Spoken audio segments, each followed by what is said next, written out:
Cabin mate 24 hours study hall and work space mobile app download చేసుకుని ఇప్పుడే మీ cabin book చేసుకోండి.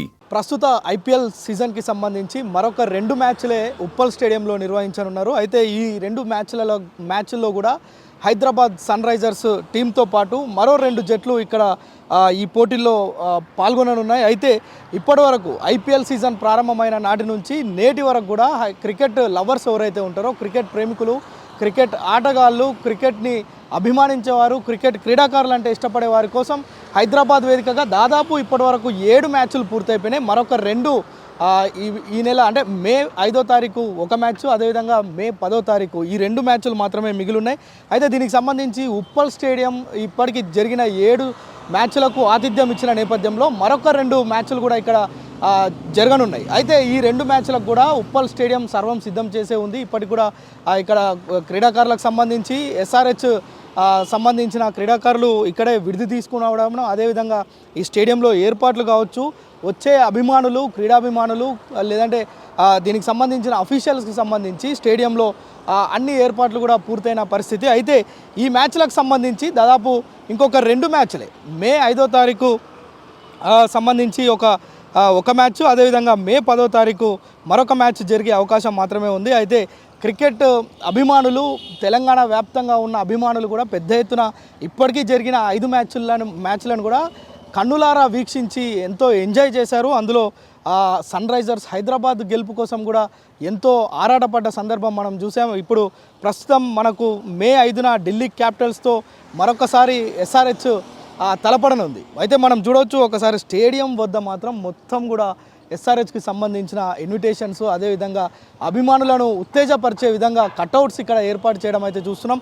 అదేవిధంగా మే 10న Kolkata night riders తోటి ఈ యొక్క మ్యాచ్ జరగనుంది. ఆ తర్వాత జరిగే మరొక 2 మ్యాచ్లు 13వ తారీఖు బెంగళూరులో జరుగుతుంది. చివరగా 18 మేన లక్నో సూపర్ జైంట్స్తో లక్నో స్టేడియంలో ఈ యొక్క మ్యాచ్లు జరుగుతాయి. అయితే ఐపీఎల్ సీజన్ ప్రారంభమైన నాటి నుంచి నేటి వరకు కూడా అంటే దాదాపు ఈ యొక్క మ్యాచ్లు 9 మ్యాచ్లకు సంబంధించి ఇప్పటికీ 7 పూర్తయినాయి హైదరాబాద్లో. మరొక 2 మాత్రమే మిగిలి ఉన్నాయి. వీటికి కూడా పెద్ద ఎత్తున అంటే మనం మొదటి నుంచి చూస్తున్నాం, ఈ యొక్క స్టేడియానికి వచ్చి క్రికెట్ను కన్నులారా వీక్షించాలి. అంటే వేరే ప్రాంతాల్లో జరిగినప్పుడు ఇక్కడి నుంచి క్రికెట్ అభిమానులు కావచ్చు, క్రీడాకారులు కావచ్చు వెళ్ళి చూడాలంటే సాధ్యం కాని విషయం. కానీ హైదరాబాద్ నడిబొడ్డున దాదాపు 9 మ్యాచ్లను తిలకించేందుకు అభిమానులు అయితే పెద్ద ఎత్తున పోటీ పడుతున్న పరిస్థితి. పెద్ద ఎత్తున ఆ టికెట్స్ కోసం, అదేవిధంగా ఇందులోకి లోపలికి వెళ్ళాలా, కన్నులారా ఆ యొక్క సన్ రైజర్స్ టీమ్స్ కావచ్చు క్రికెట్ మ్యాచ్ను తిలకించాలనే ఒక ఉత్కంఠ నెలకొన్న నేపథ్యంలో ఇక్కడ టికెట్లకు సంబంధించి గతంలోనే కొంత వార్ జరిగిన పరిస్థితి. ఎవరైతే హైదరాబాద్ క్రికెట్ అసోసియేషన్ ఉందో దానికి సంబంధించిన వారంతా కూడా ఎస్ఆర్హెచ్ టీంకి సంబంధించి అత్యధికంగా పాసులు ఇవ్వాలని చెప్పి ఓ చిన్న రగడ జరగడం, అదేవిధంగా హైదరాబాద్లో ఈ యొక్క ఏదైతే మ్యాచ్లకు సంబంధించిన బెట్టింగ్లు ఒకవైపు, మరొక వైపు క్రీడాకారులను ప్రలోభపెట్టే ప్రయత్నాలు కూడా చేస్తున్నారు. హైదరాబాద్లోని దోమలగూడకు చెందిన ఒక వ్యాపారి పెద్ద ఎత్తున లాబింగ్ చేసేందుకు ప్రయత్నం చేస్తున్నారు, ఫిక్సింగ్లకు పాల్పడుతున్నారనే ఆరోపణలు కూడా వచ్చిన నేపథ్యంలో తెలంగాణ పోలీసులతో పాటు మరోవైపు బీసీసీఐ కూడా ఇక్కడ గట్టి నిఘా పెట్టింది. క్రీడాకారులందరినీ కూడా అప్రమత్తం చేసింది.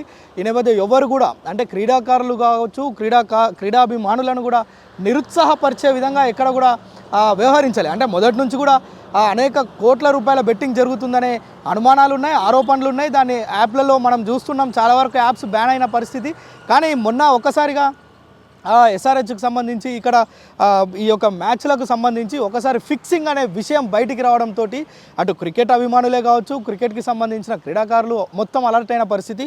ముఖ్యంగా తెలంగాణ రాష్ట్రంలో జరుగుతున్న నేపథ్యంలో తెలంగాణ రాష్ట్ర సర్కార్ కూడా ఎంతో అప్రమత్తమైంది. ఎలాంటి ఫిక్సింగ్లకు పాల్పడ్డా కఠినమైన చర్యలు తీసుకోవాలని చెప్పి ఓవైపు చెప్పడం, మరోవైపు దానికి సంబంధించిన ప్రత్యేకమైన బలగాలను ఏర్పాటు చేసి దానిపైన ఆరా తీసే అది కూడా మనం చూసాం. మొన్నటి వరకు మొత్తం ఆ మ్యాచ్ జరుగుతుంది అనగానే ఒక హై అలర్ట్ ఏర్పడే పరిస్థితి. ఎందుకంటే ఇక్కడ మొత్తం కూడా క్రీడాకారులను, ఎవరైతే హోటల్స్లో ఉంటున్న క్రీడాకారులు ఉన్నారో వాళ్ళ దగ్గరికి వెళ్ళి ఫిక్సింగ్లకు పాల్పడుతున్నట్లుగా మనకు తెలిసింది. అంటే అభిమానం పేరుతోని, లేదంటే ఫోటోలు దిగాలి, లేదంటే తనకున్న వ్యాపార ఇది ఏదైతే ఉందో దాన్ని అడ్డం పెట్టుకొని క్రీడాకారులను కలిసి ఫిక్సింగ్లకు పాల్పడుతున్నారనే ఆరోపణలు జోరుగా వచ్చిన నేపథ్యంలో పోలీస్ శాఖ కూడా అప్రమత్తమైంది. తెలంగాణ డీజీపీతో పాటు ఇక్కడున్న హైదరాబాద్ క్రికెట్ అసోసియేషన్ కూడా చాలా అప్రమత్తమైంది. క్రీడాకారులను మాత్రం ఎప్పటికప్పుడు అలర్ట్ చేసే ప్రయత్నం చేసింది. అయితే మిగిలిన 2 మ్యాచ్ల కోసం పెద్ద ఎత్తున అభిమానులు టికెట్స్ కోసం కావచ్చు, అదేవిధంగా ఇక్కడికి వచ్చి చూడాలనే ఒక భారీ ప్రయత్నం అయితే చేస్తున్నారు. ఇంకొక 2 మ్యాచ్లు ఇక్కడ జరిగే నేపథ్యంలో పెద్ద ఎత్తున ఇక్కడికి వచ్చే అవకాశం ఉంది.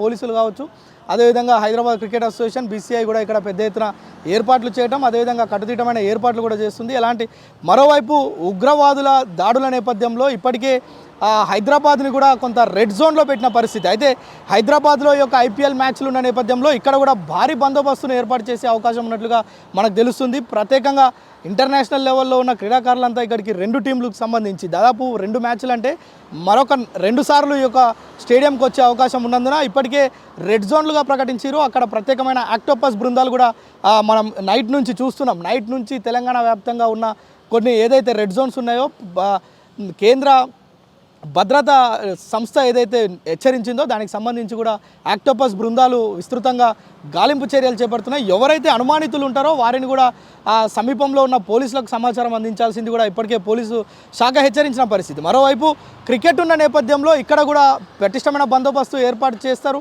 అదేవిధంగా ఇక్కడ ఫిక్సింగ్ భూతం కావచ్చు, మరోవైపు ఉగ్రవాదులకు సంబంధించిన కీలక అడుగుజాడలు కావచ్చు, ఎలాంటివి కూడా ఇక్కడ చోటు చేసుకోకుండా మరో 2 మ్యాచ్లను ప్రశాంతంగా నిర్వహించేందుకు కూడా ఇక్కడ ఉన్న అసోసియేషన్లు కట్టుదిట్టమైన ఏర్పాట్లు అయితే చేస్తున్నాయి. సుమన్ టీవీలో మీ పర్సనల్ అండ్ బిజినెస్ ప్రమోషన్స్ కోసం కింది నెంబర్కి కాంటాక్ట్ చేయండి.